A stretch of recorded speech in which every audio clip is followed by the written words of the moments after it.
Soyez tous bénis dans le précieux nom de notre Seigneur Jésus-Christ. Amen.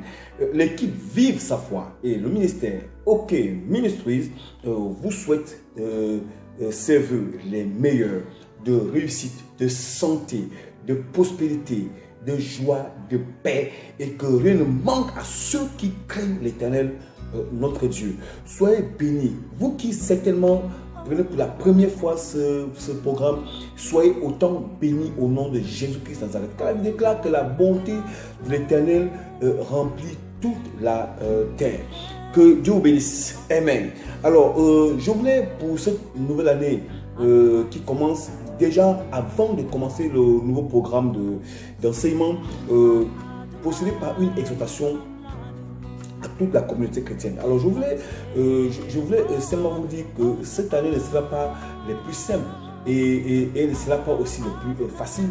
Ce ne sera pas une année où nous allons voir des choses extraordinaires.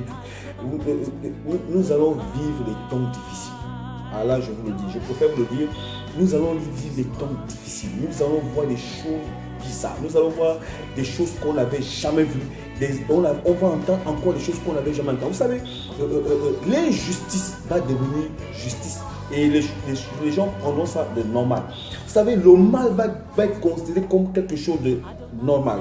Et j'ai même dit encore que le crime sera comme quelque chose de normal. Et la vengeance, puisque ça est déjà enseigné, sera comme ce qu'on doit vivre normalement. Alors, le mensonge, la démagogie, tout ce qui est faux, la fausseté, la duplicité sera considérée comme normale. Est-ce qu'on ne dit pas ça? Mais cette année, ça va s'accentuer. Alors, il y aura tellement de choses fausses, des faux prophètes.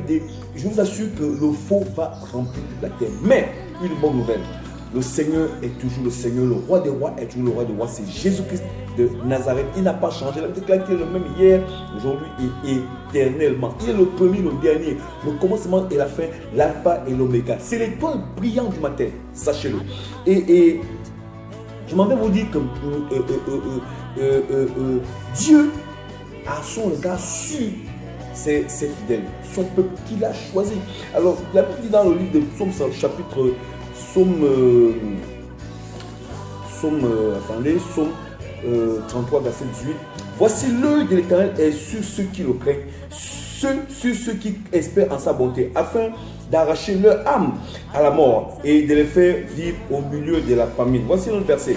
Psaume 34, verset 8. L'ange de l'Éternel campe autour de ceux qui le craignent et il les arrache du danger.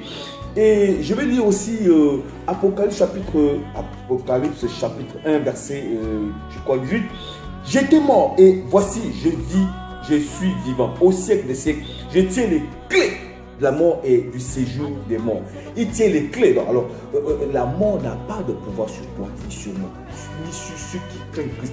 Et soyons dans la joie parce que même si nous vivons dans un milieu hostile, dans un environnement hostile où le mal sera, mais le Seigneur est le Seigneur, il est le roi des rois, il vit, il règne, il est toujours le puissant. Soyez heureux, soyez bénis et que nous soyons de ceux-là qui persévèrent pour sauver leur âme. Et que nous appliquions la parole d'Apocalypse chapitre 2 verset 11. Qu'ils l'ont vaincu à cause du sang de l'agneau et de la parole de leur témoignage. Ils n'ont pas aimé leur vie jusqu'à la mort. Vous savez, Dieu est bon et il est bon pour ses fidèles. Que Dieu vous bénisse. Amen.